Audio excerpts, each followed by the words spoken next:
Hello, and welcome to another week of our Exodus study. This week we are diving into yet another passage that's probably pretty familiar to you. We are talking about the Ten Commandments in Exodus 20. Now, this is a story that you may have known since Sunday school. You can picture the flannel graph, the colored cartoon versions of your Sunday school papers. You may have colored Moses with the tablets of stone. So this is one of those things that can feel very familiar to us. It can feel very basic. You may have even memorized them at one point. But what we want to do today is we want to look at what was the significance of the Ten Commandments then, and what was happening in Israel's history when God gave these. And then we want to look at what the significance is for us now. And so as we dive in, I just want us to think for a minute, if you can imagine what our world would look like if there were no laws or no laws that were followed. Imagine for a minute what that would look like. See, it feels a little chaotic. And then I want you to imagine what our world would look like if all laws were followed. Can you picture it? If every single law was followed. We need structure, we need guiding principles in any society, in any context, in order for people to agree upon and work in the same direction. I want to just throw out a few really strange laws that are actually laws in some places, and we're going to compare how that looks to what God has given the Israelites in the Ten Commandments. So I would like you to know that in Florida, if you are an unmarried woman, you cannot parachute on Sundays. I'm sorry to inform you. If you're in Arizona, donkeys cannot sleep in bathtubs. These are actual laws. Now, bringing it close to home, in California, women cannot drive in housecoats. So if you've ever been tempted to drive about in your bathrobe, think again. It is against the law, just so you know. In Palm Springs, it is illegal to walk a camel down Palm Canyon Drive between the hours of 4 and 6 p.m. So don't think about doing that one either. And then in Blythe, California, you are not allowed to wear cowboy boots unless you own at least 2 cows. So keep these things in mind. I don't want you getting into any trouble. These are very strange laws that we think, what is the point? Why do these exist? Well, hopefully you don't feel that way about the Ten Commandments, where it feels a little strange. However, there will be spots in God's law down the line in Scripture that might make you scratch your head just the same way and think, what is the point? However, what we need to understand when we approach this is we need to understand the intent behind the law, why it was written, why it was given. There's a purpose every time. And again, we see that God is giving his people a set of guidelines to live by. But we also want to know it's so much more than just a list, that God has more in plan here. So again, we want to go back to this idea of remembering that as God has rescued the Israelites from Egypt, they are being formed into a new nation. They have previously been slaves. They've been under the rule of someone else. They have not governed themselves. They've not had their own set of rules and guidelines to live by because they've been under the oppression of someone else. And so now, as we've talked about, as this new nation comes out of Egypt, God has to give them a structure to live by. He needs to give them their moral code, their governing authority, so that they can function as a society, as their own new nation. So as Bobby mentioned last week, what's happening here follows the pattern of what was called a suzerain vassal treaty. Don't get thrown off by the words. What you need to know about this is that this was a very common practice in the ancient Near East. And so what is happening is that God is using a format and a language that the Israelites would have understood in the way that they're coming into this covenant or this treaty. The reason why people would enter into these treaties is because everything in the ancient Near East functioned according to family and bloodline. Your level of responsibility to someone else would depend on how closely they were related to you in your bloodline. So that's why there's so much importance on fathers and on firstborns. That's why there's so many places in the Bible that talk about next of kin or who is next in line. It depends on where they are in the family, what their level of responsibility or obligation is to each other. And so if parties or people want to enter into some sort of agreement of obligation or responsibility to each other, they come into this covenant or this treaty and create what is known as a fictive kinship, a fictional kinship. So they're not really family, but what they're doing is creating family legally so that there are obligations and responsibilities to each other. So to put that in terms for us, the way we see that in our society is by marriage and adoption. You take people in marriage who are not blood related, they enter into a covenant agreement, and now it is as if they are blood related. Their responsibilities to each other, the way they treat each other, the benefits to each other. We also see this in adoption. It is a legal agreement that makes someone a part of someone else's family. So this is why this is significant. So in a suzerain vassal treaty, what would happen is this is a greater power and a lesser power. So often it's some sort of a ruler or a king who is coming to a weaker or lesser party or town or group of people and saying, here's what I will provide for you, and here's your obligation to me. We're entering into this agreement. So for the king, it would often be land, it would be protection that is offered to the vassal, and then in turn, the vassal would be responsible to be loyal, to pay tribute, maybe a certain amount of their crops or whatever went back to the king. So what's being established here is that the Lord is establishing himself as Israel's king and expecting and requiring that they will be his subject people, that they will have submission, obedience, allegiance. And this is entered into as seriously as a family agreement. You wouldn't ever pay tribute to another king. It is a serious betrayal of the king that you're in this treaty with. So the structure of what God says here follows the structure of one of these treaties.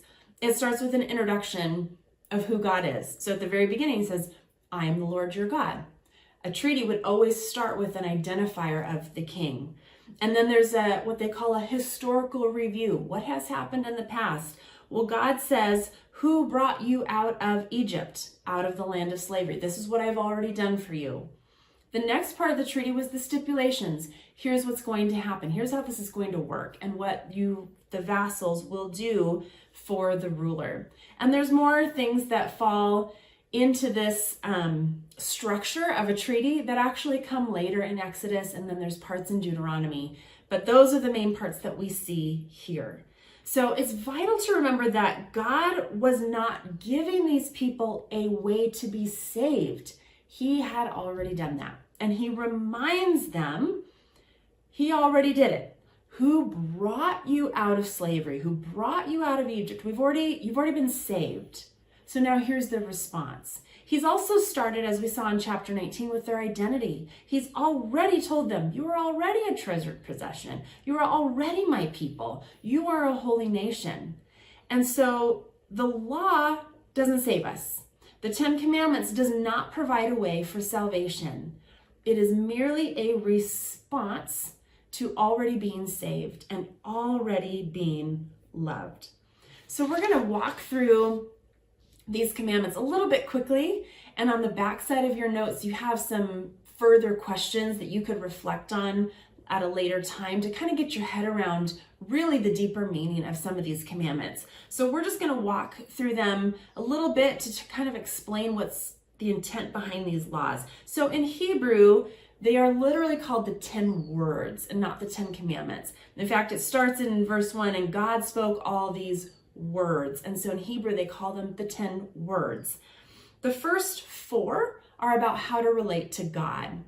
And then the last 6 are about how to relate to each other. So when Jesus talks about how the greatest commandment is to love God with all your heart, soul, mind, and strength, and the second commandment is to love your neighbor as yourself, he's really summing up all of these things. It's about loving God and it's about loving neighbor.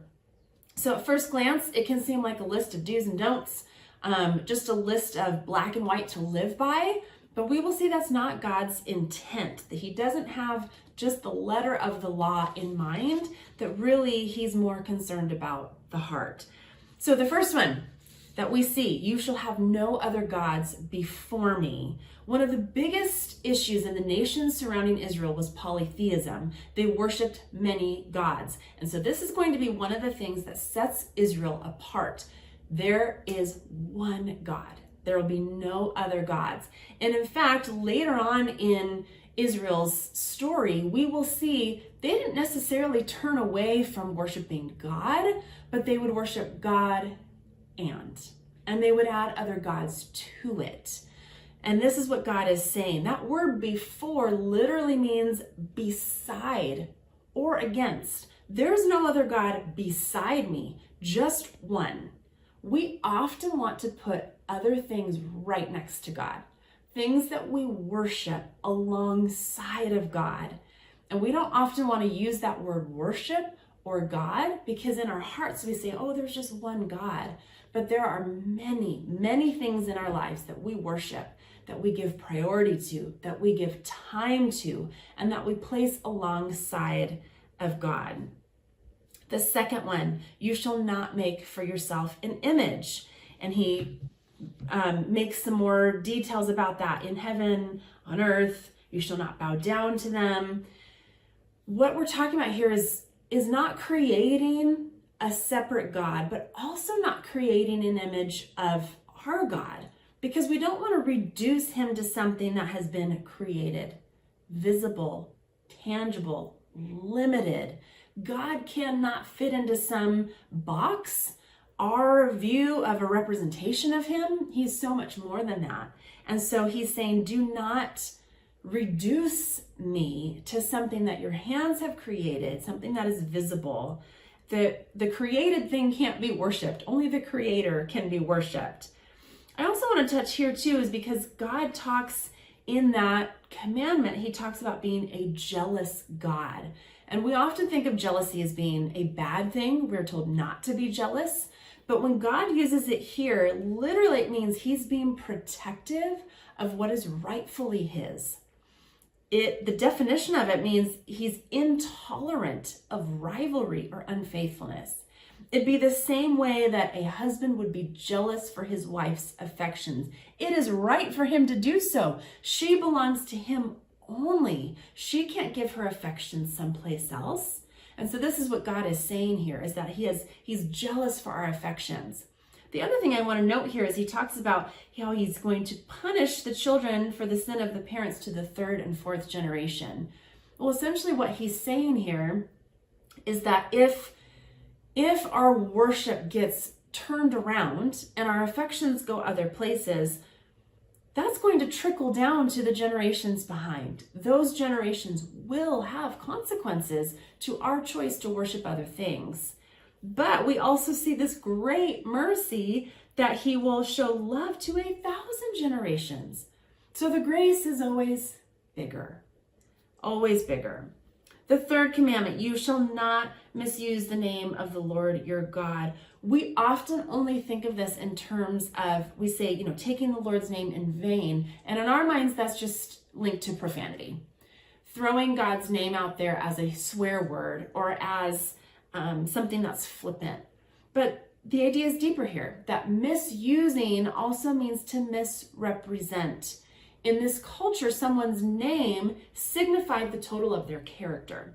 And so when God's name is being used, his character needs to be represented well. And it is not being represented well if we throw it around flippantly, if we, by our own actions, misrepresent who God is to other people, if we use God's name for our own benefit. Oh, well, God told me not to do this, or God told me to do this, when that really isn't the case. So anytime we misrepresent God by our own actions, using it flippantly, using it for our own gain, we are misusing his name. Fourth, remember the Sabbath day and keep it holy. We work for 6 days and then we rest.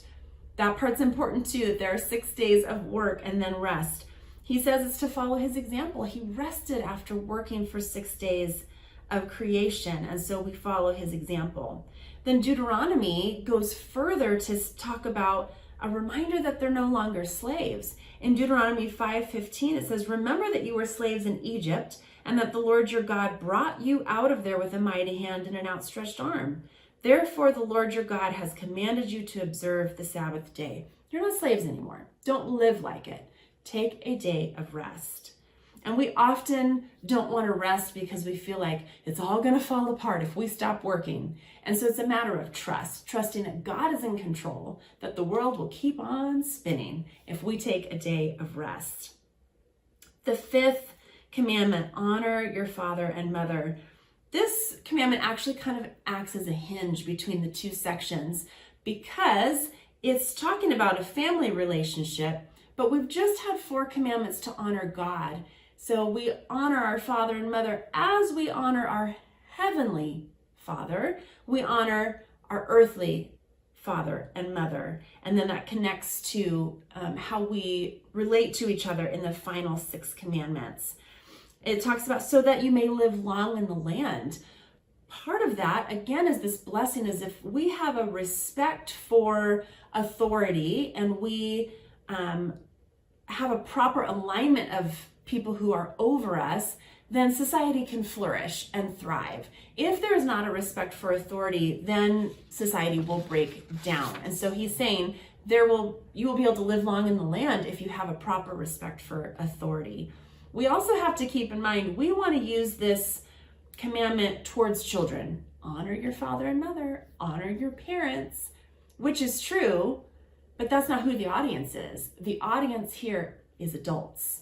Honor your father and mother. And so keeping in mind what that looks like as adults to honor our parents. The 6th, you shall not murder. This here is talking about valuing life. You could easily say, oh, I haven't murdered anyone. But Jesus in the New Testament relates it to anger and to hate. In Matthew 5:21 and 22, he says, you have heard it said to the people long ago, you shall not murder, and anyone who murders will be subject to judgment. But I tell you that anyone who is angry with a brother or sister will be subject to judgment. Again, anyone who says to a brother or sister, Raka, is answerable to the court. And anyone who says, you fool, will be in danger of the fire of hell. Raka means empty-headed. It means worthless. It means fool. So when we are angry, when we treat someone, or even in our minds think that person's a fool or they're worthless, it leads us to contempt, and contempt leads us to devaluing. All people are made in God's image, and so we need to think of them as such. The 7th, you shall not commit adultery. One of the things that's so vital in this here is that marriage is to be a picture of Christ in the church. And so there's this, and analogy gets used in the scriptures so often about Christ and his bride, and how Israel is an unfaithful bride, and how when she follows other gods, she's being unfaithful to her husband. And so we want this faithfulness in marriage because we want to be faithful to God. And Jesus, again, in Matthew, compares it to lust, that just the thought is committing adultery. And our thoughts need to be on high and holy things. Our thoughts need to be on God first. The 8th, you shall not steal. Remember that for these people, that having possessions would be a new concept. As slaves, they didn't have rights. They didn't have possessions. And so it's this guarding against greed. It's a guarding against things that you feel entitled to, that should belong to you. One of the issues here is, again, we think, I've never stolen anything. But there's this idea of minor theft or small things that we can easily justify or that we don't think about. It could be something like an incorrect bill at a restaurant or a grocery store. It can be cutting corners at work. or hours that aren't actually worked. It can be something on your taxes.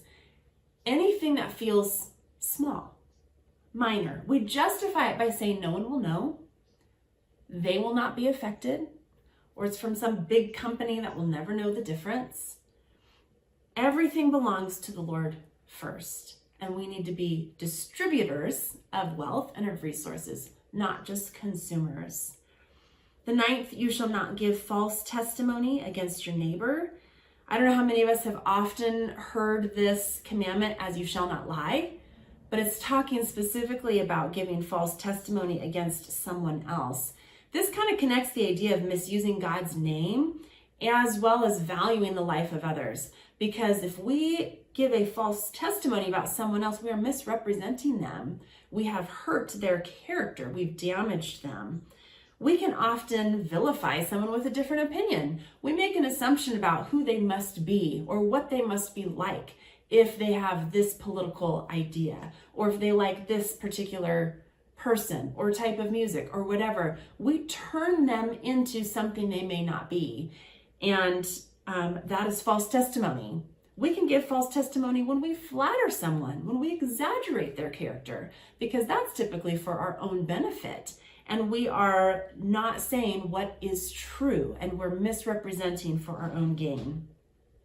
And then the 10th one, if you feel like you're doing great on all the other 9, the 10th one is always the one to get you. You shall not covet. This is the first one that deals most directly with the heart. All these other ones are fairly visible, things that you would be able to see. My neighbor would know if I stole his car, but he wouldn't know if I coveted his car. So this is the first one that is most obviously between me and God. It has to do with my thoughts and with my heart, and that really only God mostly will know if I'm coveting something. But here's what happens is that God wants us to be content with what he has entrusted to us. He has given us certain things and we're to be content in that and not wishing for more. What happens when we covet is we think we're entitled to something better. It's not just about things that we need, it's that we want better things.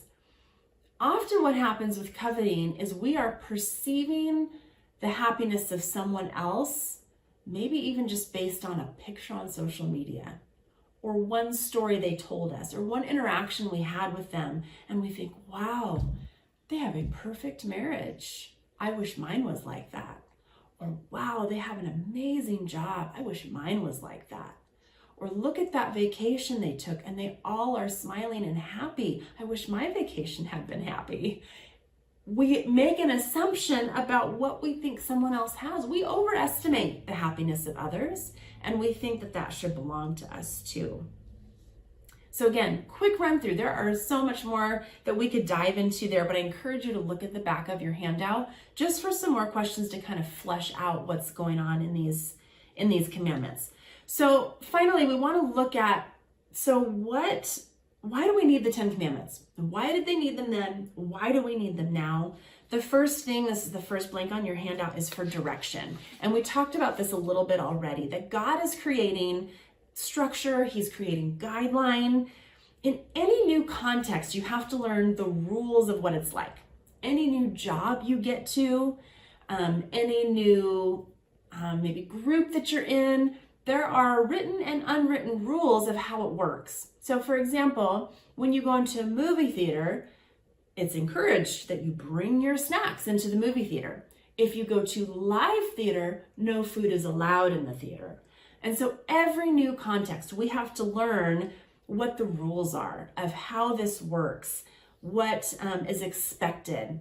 We come to Bible study and we learn even what the structure is, the timing and how it's going to work with teaching and with small groups and all the things.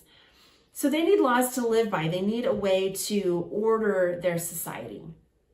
And also remember, we've talked about they've not just been saved from something, they've been saved to something. It's not just to be rescued from slavery, it's to be set apart for God and for his purpose.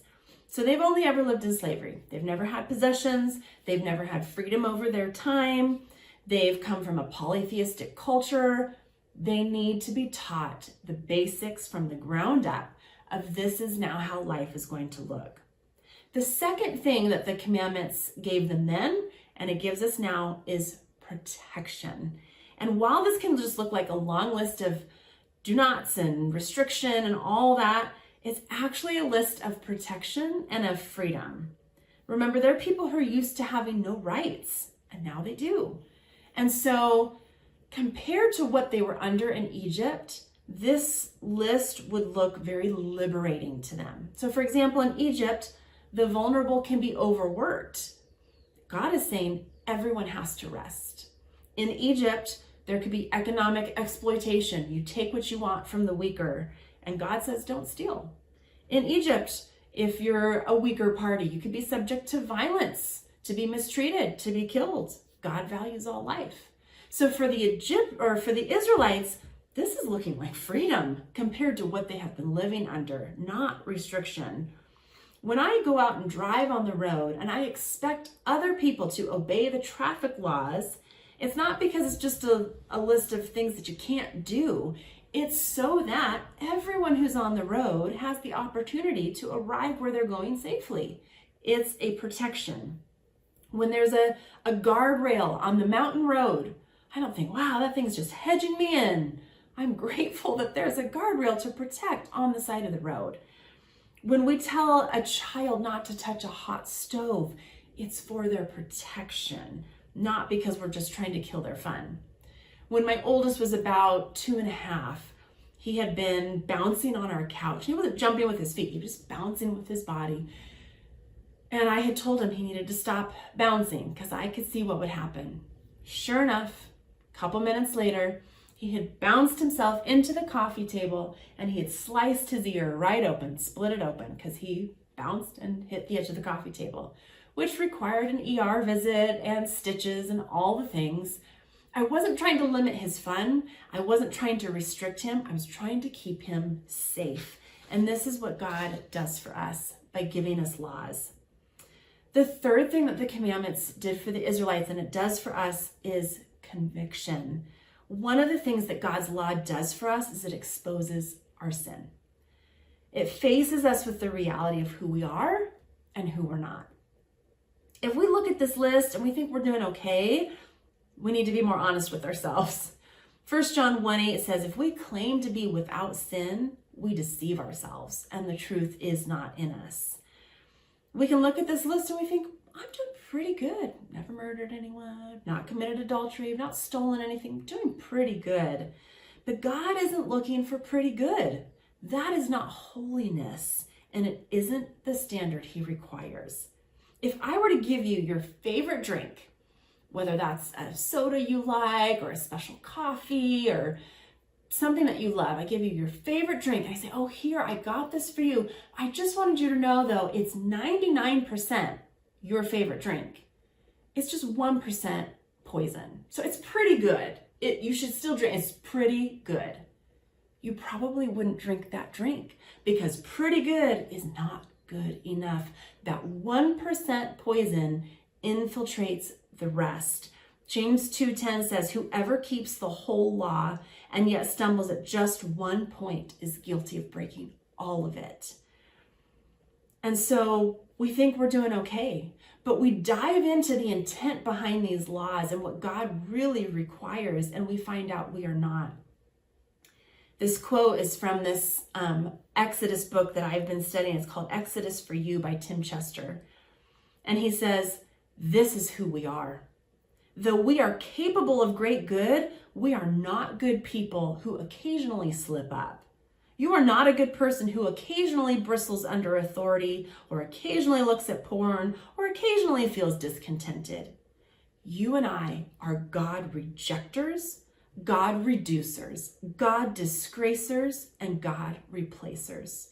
We are rebels, murderers, adulterers, thieves, liars, and enviers. People sometimes ask, have you kept all of God's 10 commandments? In fact, the sobering fact is that we have not kept any of God's 10 commandments. So ultimately what the law shows us is that we need saving. We can't possibly keep these laws, and we can't possibly keep them perfectly. We are incapable. And so by giving us the law, God points to our need for a Savior. He confronts and convicts us with the depth of our sin. So now we need the good news. So the fourth thing is revelation.